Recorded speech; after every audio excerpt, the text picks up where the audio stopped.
Yohanes 15, pokok anggur yang benar. Akulah pokok anggur yang benar, dan Bapakulah pengusahanya. Setiap ranting padaku yang tidak berbuah dipotongnya, dan setiap ranting yang berbuah dibersihkannya supaya ia lebih banyak berbuah. Kamu memang sudah bersih karena firman yang telah kukatakan kepadamu. Tinggallah di dalam aku dan aku di dalam kamu. Sama seperti ranting tidak dapat berbuah dari dirinya sendiri kalau ia tidak tinggal pada pokok anggur, dan demikian juga kamu tidak berbuah jikalau kamu tidak tinggal di dalam aku. Akulah pokok anggur dan kamulah ranting-rantingnya. Barang siapa tinggal di dalam aku dan aku di dalam dia, ia berbuah banyak. Sebab di luar aku, kamu tidak dapat berbuat apa-apa. Barang siapa tidak tinggal di dalam aku, ia dibuang keluar seperti ranting dan menjadi kering. Kemudian dikumpulkan orang dan dicampakkan ke dalam api, lalu dibakar. Jikalau kamu tinggal di dalam aku dan firman-Ku tinggal di dalam kamu, mintalah apa saja yang kamu kehendaki dan kamu akan menerimanya. Dalam hal inilah Bapakku dipermuliakan, yaitu jika kamu berbuah banyak, dan dengan demikian kamu adalah murid-murid-Ku. Seperti Bapa telah mengasihi aku, demikianlah juga aku telah mengasihi kamu. Tinggallah di dalam kasih-Ku itu. Jikalau kamu menuruti perintah-Ku, kamu akan tinggal di dalam kasih-Ku, seperti aku menuruti perintah Bapa-Ku dan tinggal di dalam kasih-Nya. Semuanya itu kukatakan kepadamu, supaya sukacita-Ku ada di dalam kamu, dan sukacitamu menjadi penuh. Inilah perintah-Ku, yaitu supaya kamu saling mengasihi, seperti aku telah mengasihi kamu. Tidak ada kasih yang lebih besar daripada kasih seorang yang memberikan nyawanya untuk sahabat-sahabatnya. Kamu adalah sahabatku, jikalau kamu berbuat apa yang kuperintahkan kepadamu. Aku tidak menyebut kamu lagi hamba, sebab hamba tidak tahu apa yang diperbuat oleh tuannya. Tetapi aku menyebut kamu sahabat, karena aku telah memberitahukan kepada kamu segala sesuatu yang telah kudengar dari Bapakku. Bukan kamu yang memilih aku, tetapi akulah yang memilih kamu, dan aku telah menetapkan kamu, supaya kamu pergi dan menghasilkan buah, dan buahmu itu tetap, supaya apa yang kamu minta kepada Bapa dalam namaku diberikannya kepadamu. Inilah perintahku kepadamu, kasihilah seorang akan yang lain. Jikalau dunia membenci kamu, ingatlah bahwa ia telah lebih dulu membenci aku daripada kamu. Sekiranya kamu dari dunia, tentulah dunia mengasihi kamu sebagai miliknya. Tetapi karena kamu bukan dari dunia, melainkan aku telah memilih kamu dari dunia, sebab itulah dunia membenci kamu. Ingatlah apa yang telah kukatakan kepadamu, seorang hamba tidaklah lebih tinggi daripada tuannya. Jikalau mereka telah menganiaya aku, mereka juga akan menganiaya kamu. Jikalau mereka telah menuruti firman-Ku, mereka juga akan menuruti perkataanmu. Tetapi semuanya itu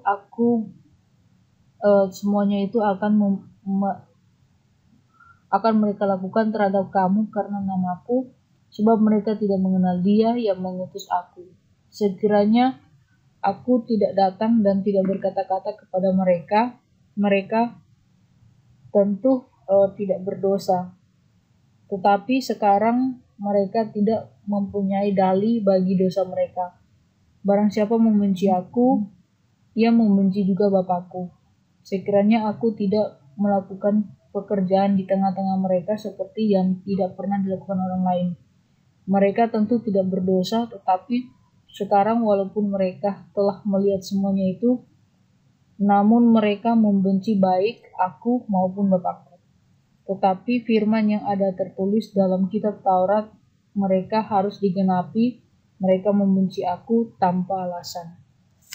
Jikalau penghibur yang akan kuutus dari Bapa datang, yaitu roh kebenaran yang keluar dari Bapa, ia akan bersaksi tentang aku. Tetapi aku juga harus bersaksi karena kamu dari semula bersama-sama dengan aku. Amin.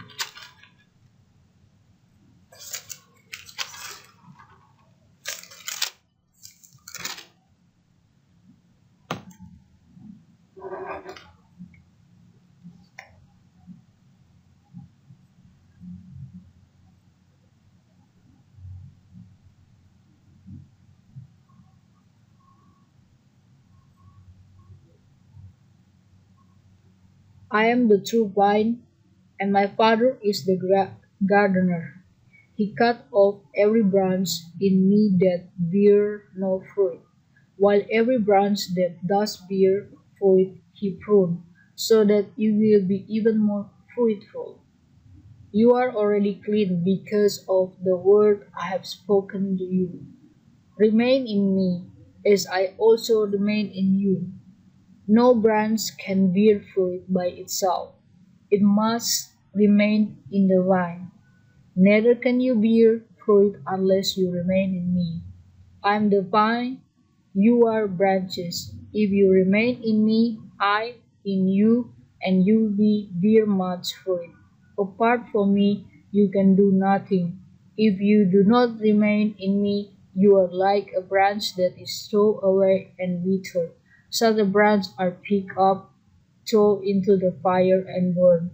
If you remain in me, my words remain in you. Ask whatever you wish, and it will be done for you. This is to my Father glory, that you bear much fruit, showing yourself to be my disciple. As the Father has loved me, so I have loved you. Now remain in my love. If you keep my command, you will remain in my love, just as I have kept my Father's command and remain in his love. I have told you this so that my joy may be in you, that your joy may be complete.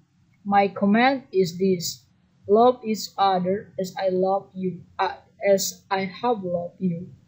Greater love has no one than this, to lay down one's life for one's friends. You are my friends if you do what I command. I no longer call you servant, because a servant does not know his master's business. Instead, I have called you friends. For everything that I learned from my Father, I have made known to you. You did not choose me, but I chose you and appointed you so that you might go and bear fruit, and fruit that will last, so that whatever you ask in my name, the Father will give you. And this is my command: love each other. The word hate the disciple. If the word hate you, keep in mind that it hated me first. If you belong to the world, it would love you as its own. As it is, you do not belong to the world, but I have chosen you out of the world, and that is why the world hates you. Remember what I told you: a servant is no greater than his master. If they persecute me, they will persecute you also. If they obey my teaching, they will obey yours also. They will treat you this way because of my name, for they do not know the one who sent me. If I had not come and spoken to them, they would not be guilty of sin. But now they have no excuse for their sin. Whosoever hates me hates my Father as well. If I had not done among them the works no one else did, they would not be guilty of sin. As it is, they have sinned, and yet they have hated both me and my Father. But this is to fulfill what is written in their law. They hated me without reason. The work of the Holy Spirit. When the Advocate comes, whom I will send to you from the Father, the Spirit of truth, which goes out from the Father, he will testify about me, and you will also must testify, for you have been with me from the beginning. Okay, Amen.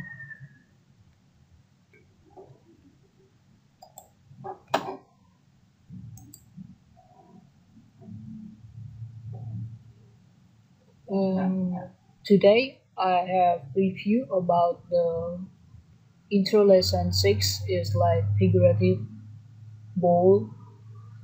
So the characters of a bowl is determined by its content and made by potter. So the meaning of the figurative bowl is a person, and the collection of person is what we call church.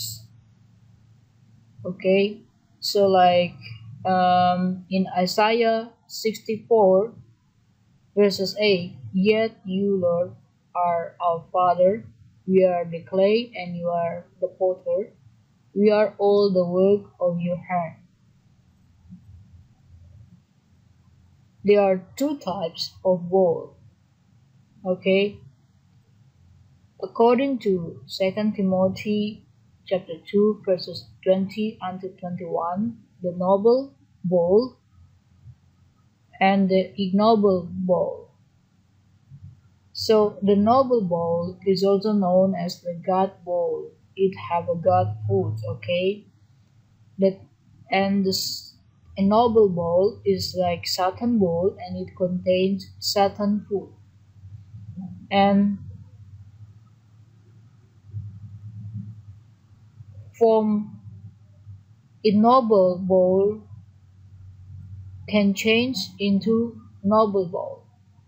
Okay? The example that we see in the New Testament is like Paul, right? Because like in Philippians chapter 3 verses 5 until 6, the Paul persecuting the church circumcised on the 8th day of the people of Israel of the tribe of Benjamin, a Hebrew of Hebrew, in regard to the law, a Pharisee, as for zeal persecuting the church, as for righteousness based on the law and faultless.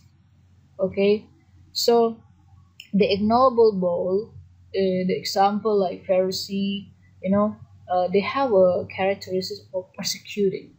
Okay, so Paul persecuting the church. For the noble bowl that contain God food is like in 8 chapter 9 verses 50, right?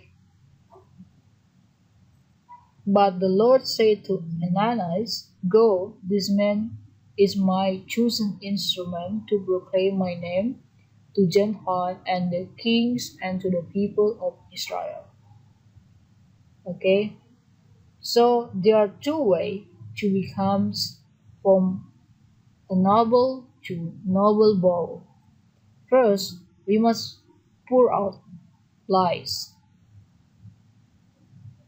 Second is cleanse with the God word. Pour out light, we can read from the Philippians chapter 3, verses 7 until 8. Consider everything is rubbish, okay? So it's like, but whatever were gained to me, I now consider loss for the sake of Christ. What is more, I consider everything as loss because of the surpassing worth of knowing Christ Jesus my Lord, for whose sake I have lost all things, I consider them garbage, that I may gain Christ. Okay, so yeah, we must pour out lies and then cleansing with the God words. In the John 15 verses 3, you're already clean because of the word I've spoken to you. And what kind of word make us clean? Okay, we look into two verses. First is the First Peter chapter 1 verses 22, like the truth. What is the truth? Is about the prophecy and fulfillment. Okay, so the First Peter chapter 1 verses 22. Now that you have purified yourself by obeying the truth, so that you have screened love for each other and love one another deeply from the heart. And then according Galatia chapter 1 verses 11 unto 12, revelation of Jesus Christ. Okay, it's like prophecy and fulfillment of. Okay, so if you look in the Old Testament prophecy, um, you know, Jeremiah chapter 48, verses 11 to 12, the Moab, right, is like the jar, it contained like residue on it. So mostly like it's lye. So it should be clean inside, okay? It should be clean inside. So, the residue should be will be poured out. I mean, the lights should be poured out. There's like that, and the empty and smash. So it will clean inside. But if people don't reply, then there will be a judgment. Okay. So in Jeremiah chapter 6, verses 10 to 11, Jeremiah, it's about where the word of God pour out. So the word of God contained in Jeremiah to be poured out unto Jerusalem.